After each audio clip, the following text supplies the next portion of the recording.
Hello， 大家好，欢迎收看本期小白测评，我是王炯。这期视频呢，你可以说是小米显示器的一个专题体验视频，也可以说是144赫兹、34寸这几个关键参数的一个横评。因为这期视频呢，显示器的主角啊有这个3台。之前呢，我们频道里边关于显示器的视频呢，并不是特别多，但是呢，有一期我推荐大家去回顾一下啊，就是你为什么要有一个显示器？无论是年轻人在外租房子，还是这个哪怕大学的寝室里边，如果你多一台显示器呢，它的用处呢，或者说带给你生活品质的提升呢，在我们看来还是比较多的啊，建议大家去看一看。这期视频呢，我们跟大家聊的主角是这个小米的显示器啊。这台显示器呢，出了有一段时间了吧，这个很多小伙伴呢都直呼真香啊，这几个数据我就不多说了，这个给大家打在这里面。它同价位呢，其实不止它一台，还有好几个。这期视频我们就一起跟大家来聊一聊。我们仔细搜索了一下，跟它差不多参数的呢，其实不止它一台，而且价位呢也都差不多。咱们这一期试骡子试马都拉出来溜溜，不客观真体验，小白测评34寸144赫兹显示器横屏马上开始。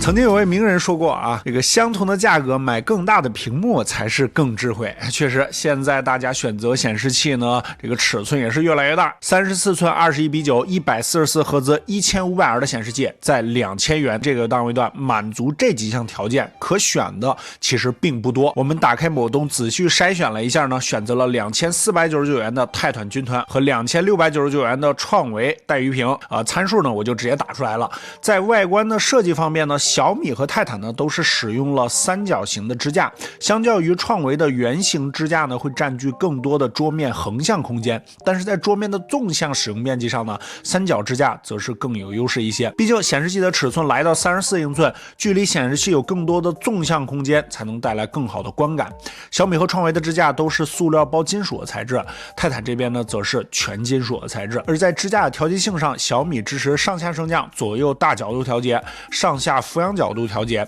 创维这边呢是支持上下升降、上下俯仰角度调节，但是不支持左右角度调节。泰坦的这边除了俯仰角可调之外，其他角度都不能调节，并且小米和创维呢都搭载了 VESA 的螺孔，可以安装在金属臂上。显示器的接口方面呢，都是2个 HDMI、2个 DP 接口、1个耳机接口。来到显示器的背面 ID 啊，泰坦红色三角的设计呢，配合灯光很有竞技风格，而创维圆形呼吸灯和笔直圆柱形支架搭配起来呢，显得没有那么相得益彰。泰坦和创维在底部呢，还有一个可以自行安装的投影灯，效果是这样的，好不好看吧？反正我安装一下去，下一秒就给它关了。当然，如果厂商送一个可定制图案的，我还是非常想要的。可能是为了照顾更多的受众人群吧，小米这边呢则是商务风格浓郁，一点没有什么游戏的感觉啊。表壳塑料呢，相较于其他2款呢，非常的细腻，多少看起来给人一种使用了金属背板的感觉。散热孔的面积上，泰坦这边呢是最大的，有背部和底部2大块，而小米和创维呢只有底部这一部分。而在线材的整理上，小米是完胜二者。磁吸式的后盖呢，方便拆卸安装线材，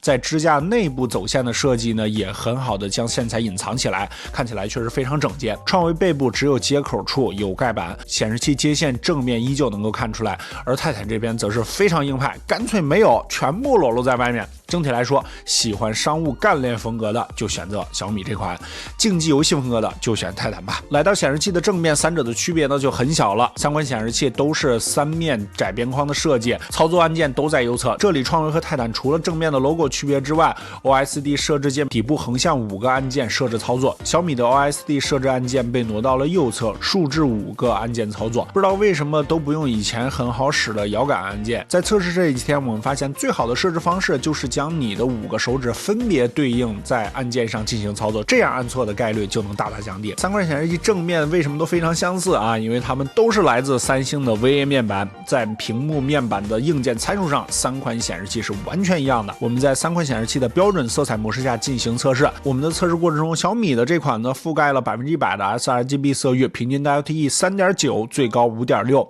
创维的这款显示器覆盖98.8%的 sRGB 色域，平均 LTE 3，最高12，有点高了。这个泰坦军团呢，这款显示器覆盖99.8%的 sRGB 色域，平均 LTE 2.9，最高9.1。综合来看，小米这边确实表现最佳。3款显示器在黑屏的情况下都有不同程度的漏光情况，我们用仪器进行均匀度测试。小米显示器在亮度较高的情况下，在3者中表现算是最好的。屏幕中间的最高亮度为356，显示器其他角度最高亮度差呢达到了7%。创维屏幕中间最高亮度为352，显示器除了中间顶部区域亮度值较高之外，其他都在正常值内，其他的区域平均亮度差只有1%左右。泰坦屏幕中间最高亮度为343，屏幕中间左侧出现了亮度不均，而在暗光条件下，小米和泰坦呢都出现了大面积的布光不均问题。表现最好的则是创维的显示器，在各种情况下，布光不均的面积都是最小的。三款显示器都是目前市面上曲率最大的 1500R， 也就是半径 1.5 米的圆弯曲的这个角度。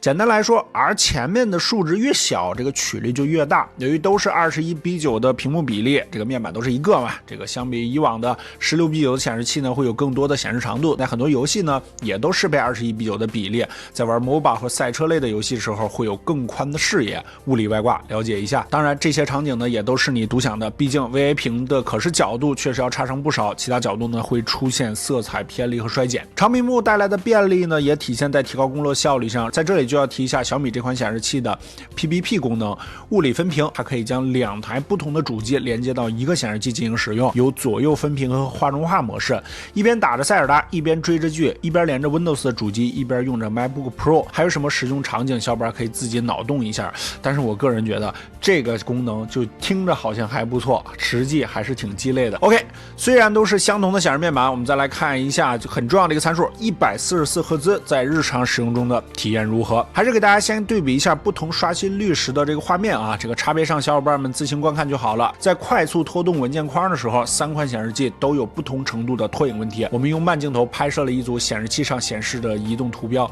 三者拖影程度几乎相差无几。接下来来到144赫兹的重点，也就是游戏。想必大多数小伙伴买这类高刷显示器呢，都是为了玩 FPS 类的游戏能够做出更快的反应。我们这里用的是一位武汉小伙伴提供的一个主机啊，这个参数呢我就不再多念了，直接给大家打出来。合计的软妹币呢是7000多块钱。一般的这个主机呢难以在游戏中发挥144赫兹的全部实力，在吃鸡中设置为最低画质，关闭垂直同步才能实现比较稳定的144赫兹的刷新率。当然，在守望先锋和 CSGO 中，高画质也都能稳定的达到144赫兹。拖影问题、慢镜头回放中，3款显示器依旧是差不多的，毕竟都是同一块面板。对于不经常玩 FPS 类游戏的我来说，肉眼观感还是挺好的。数个环节我们体验完毕啊，综合来看呢，2499元的小米曲面显示器在色域、色准和显示器的材质上呢都是比较好的，但是屏幕漏光的问题还是比较严重的。整体设计呢简洁商务风格，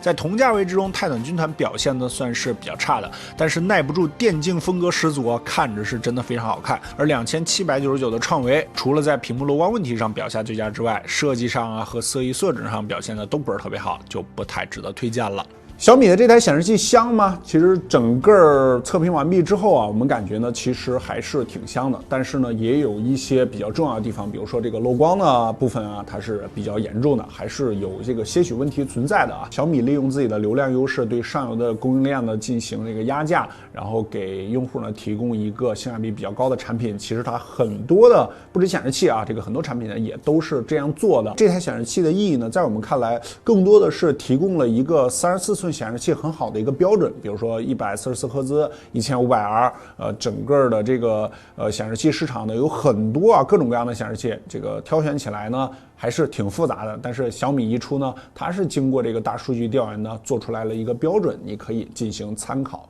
其实选择显示器的时候呢，我个人还有2个小小的建议啊，在这告诉大家。第一个呢，就是你使用空间的大小。虽然说现在显示器呢是越来越大，但是有些小伙伴这个寝室的桌子呢可能比较小，你选择一个特别大的这个显示器呢，可能真的是并不舒服，或者说你把凳子靠后，有影响到其他人的这个空间了。所以说，尤其是住寝室的这种，如果你要是想选择大显示器的话呢，一定要测量一下自己的这个使用场景是多大的。第二个个人建议呢，就是你的使用场景。如果说你平时呢基本上不玩游戏，这个像我一样啊，我是完全不玩游戏的，那么